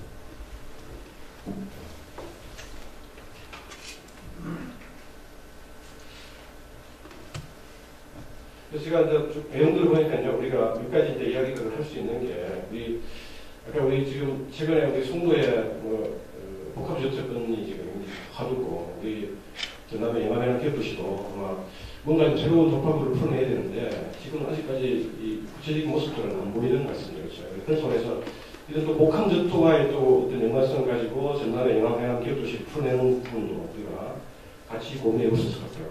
백화점이라는 얘기입니다. 실제로 명동 시내에 있는 백화점 몇 개 서울 수도권에 몰리는 상황에서 어떻게 하면 이제 외의 공유를 측면에서 여러 가지 아이디어들을 모아봐야 되고요.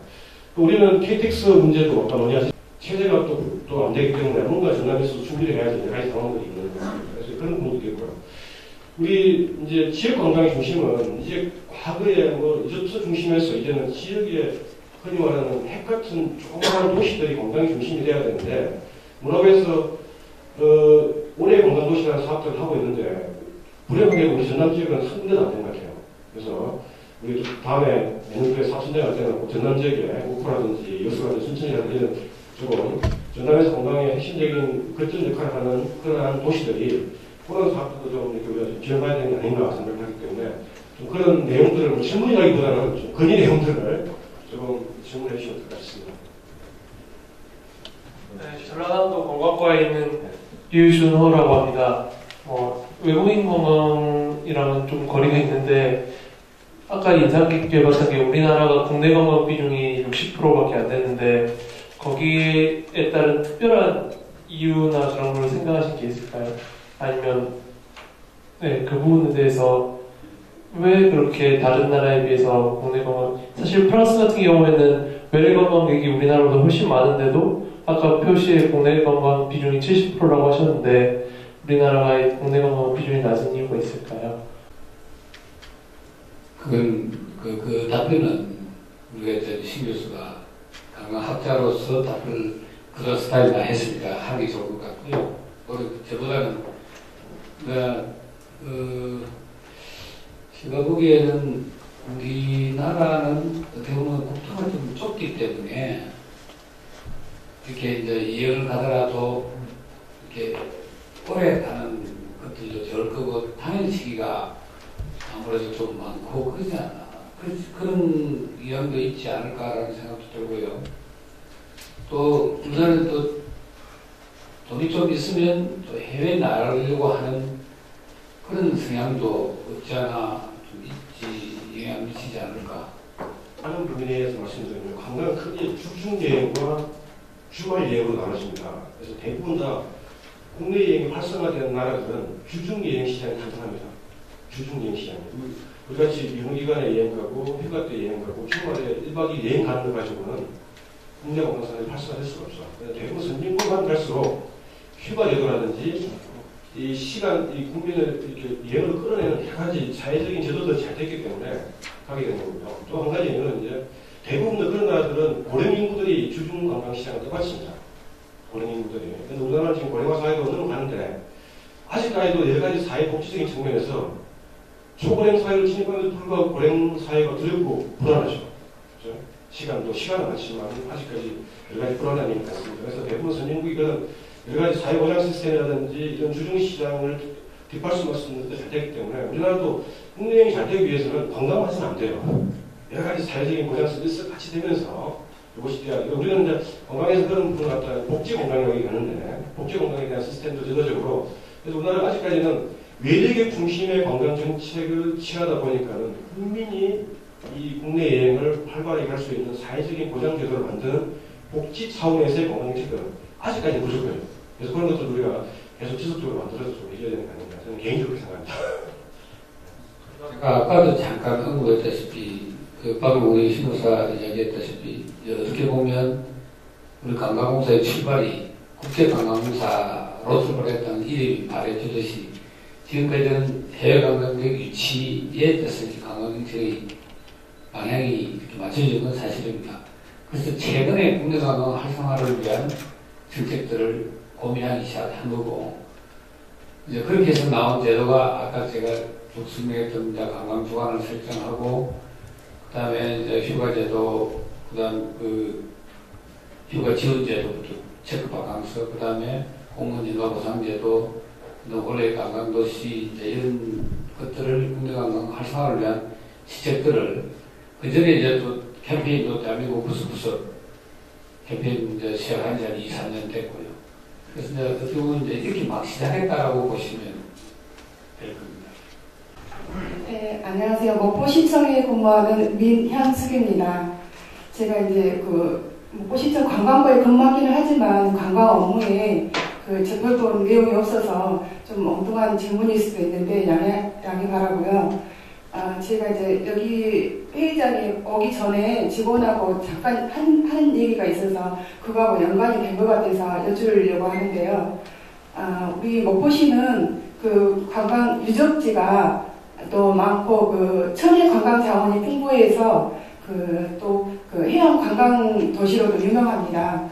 근데 아까 사회자분께서도 말씀하셨는데 중국 관광객들이 우리 한국에 무안 공항을 통해 가지고 오면 거의 대부분 서울 쪽에 가서 상품을 구매를 많이 합니다.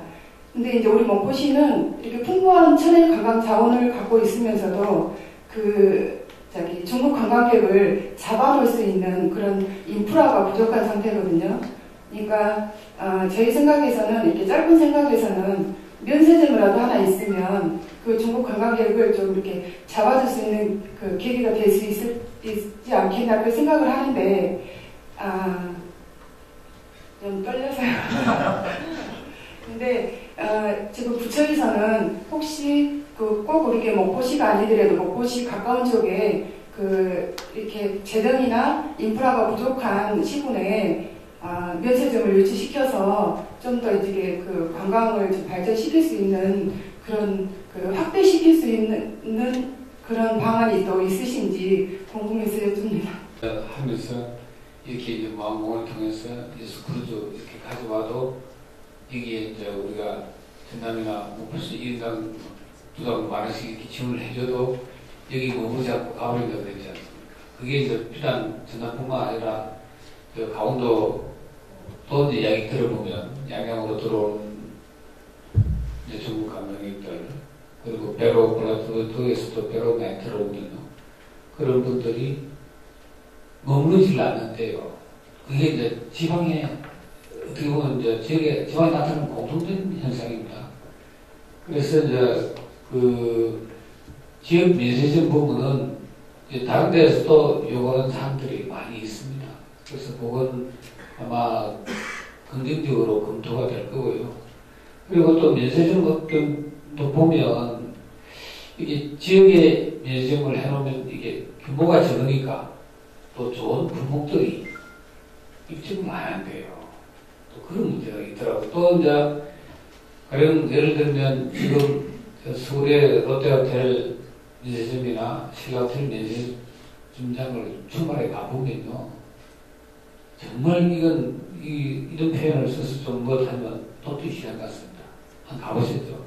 발리질 틈이 없습니다. 중간. 정말로. 그리고 그것도 이제 얼마나 롯데뮤지엄이나 시가든지 크니까. 그리고 명품들, 그 시계도 뭐 중국 사람들은요 돈이 커서 4,000만 원 시계도 덜컥 몇 개씩 사고 간대요. 우리 더는 쳐도 그지도 못하는데. 그런 명품점들도, 근데 지방에 이렇게 뮤지엄, 지방 면세점을 하고 있는 분들이 제가 강원병일 때 이제 단체로 이제 방에 찾아왔어요. 그분들이 이제 협회를 하나 만들겠다. 그래서 뭐 복합, 뭐 관광 쇼핑 뭐 협회 같이 그렇게 해서 만들어라고 제가 이야기를 했습니다만, 그분들이 와서 하는 이야기가 지방에 이게 면세점을 또 해놔도 이게 명품점들이 안 들어오니까 또 그런 문제가 있다. 그러니까 이제 형식적으로 약간 샀다가 진짜 공기고 살면서 그래서 다 사고 또 그렇게 되더라고요. 그래서 이제 그런 문제점들이 이쪽 문제, 저쪽 문제 있고 한데, 그래도 그나마 지방은 좀 특화된 이렇게 이제 면세점을 줘서, 지금 우리가 관광공사가 직접 하는 면세점은 주류 판매점이나 화장품 안 하거든요. 우리 그 한국산 그 상품들 중심으로 그렇게 이제 인삼이나 이런 걸 중심으로 팔고 있는데, 아마 지역에서 한다면 어차피 샤넬이니 루이비통이 이런데 지방에서 한다고 해서 들어오겠습니까? 그 사람들은 안 들어오죠. 그래서 면세점은 하되 좀 지방에 특화된 우리 상품들을 팔 수 있는, 아니면 뭐 아주 작은 규모로 해서 할 수 있는 그런 방법을 강구를 해야 되겠죠. 그러나 그게 필요하다는데 우리 이식을 같이 하고 있고요. 그건 아마 직접적으로 면세점을 해와야지는 관세성이니까 그건 앞으로도 우리가 계속 논의를 합니다. 지역 관광 활성화를 위해서는 그게 꼭 필요하다는 인식을 하고 있습니다. 국내 면세점은 우리는 더 필요한 거예요. 제주공항. 제주. 그래서 그런데 이제 이게 또 면세점이라는 게 또 다른 측면이 있더라고요. 이 세금을 못 받으니까 몇 퍼센트 빠지니까 조치당국에서는 싫어하죠. 제한하는. 예, 아주. 그래서 이제 제주도가 이제 처음으로 이제 국내 면세점이 열렸는데, 제주도에서는 상당히 잘 되죠. 제주도 자체 국내 면세점 아주 성공한 케이스인데, 조치당국은 그게 1년에 빠지는 돈이 얼마다는 거죠. 세수가 워낙 부족해가지고 또 그쪽에서는 이제 그런 생각들을 갖고 있더라고요. 네, 감사합니다. 뭐 우리 전국에 아울렛 쇼핑몰들이 굉장히 많은 것 같아요. 서울도 수도권도 있고, 부산 옆에 김해도 있고. 우리 근데 이 서울권에는 지금 면세점보다 매일 필요한 게 여행사가 상품 만들려고 하면 쇼핑이 있어야 되거든요. 그런 측면에서 오히려 무항고인데 우리 그 첼시 아울렛 같은 지금 하고 있는 거 있습니다. 롯데 아울렛. 오히려 이런 걸 유치하는 게 훨씬 더 현실적으로 강주권 시장도 있기 때문에 그런 걸 유치하는 게 훨씬 더 효과적이지 않을까 생각하고요. 뭐 아까 우리 복부 전문가께서 해양공단 말씀하셨으니까 한 가지 좀 이제 홍보 말씀드리겠습니다. 이번에 이제 교육부에서 지방대학 특성화 사업이라는 CK1 사업이라는 걸 합니다. 이제 올해부터. 그런데 이제 전국에 많은 대학들이 그 지원을 해서 저희 이번에 이제 복부대학교 관광경영학과를 중심으로 해서 사학과, 체육과에서 해양을 중심으로 해서 해양 관련 스포츠, 그리고 거기에 해양 콘텐츠, 해양 문화 콘텐츠까지 어우러진 그런 새로운 이렇게 좀 관광 인재들을 만드는 교육 프로그램을 올해부터 교육부에서 지원을 사업을 받아서 저희 하고 있습니다. 그래서 앞으로 이 복고시뿐만 아니라 전남도에서도 저희들 사단하고 같이 해가지고 지역에 뭔가 인재 만들어내는, 저는 제일 중요한 게 사람이라고 생각합니다. 사람이 제일 중요합니다. 사람이 관광에 자원이 부족하고 여건 부족하더라도 사람만 이게 인재만 있으면 얼마든지 지역에 관광 접하고 할수 보기 때문에, 그런 차원에서 저희들이 대학에서 하고 있는 그런 특성화 사업에 대해서 좀 많은 지원과 후원을 좀 아끼지 않았으면 좋겠습니다. 좀 부탁 말씀을 드리겠습니다. 지금까지 우리가 제3회 전남 지역발전 포럼을 했습니다. 그리고 많은 참석하신 분들의 성원과 지지에 힘입어서 성공적인 진행했습니다. 그래서 우리 김기용 시장님께 다시 한번 감사의 말씀을 드리고요. 박수 한번 주시기 바랍니다.